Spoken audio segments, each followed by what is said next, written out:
How to change voice message playback speed in WhatsApp on Android. First of all, open your WhatsApp and open the chat that you want to change the voice message speed of.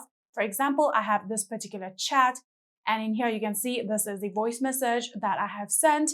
Now, in order to change the speed of it, you have to first of all play the voice message just like this. Hello, how are you today? After playing it here, you'll get this 1x option. All you need to do is tap on it. And here you can see we are on the 1.5x speed. You can go up to 2x speed. Simply tap on it one more time. And here you can see we're on the 2x. Now I'm going to again replay this voice message. I'm just wondering how the weather is up there. I hope everything is fine. Thank you. Have a wonderful day.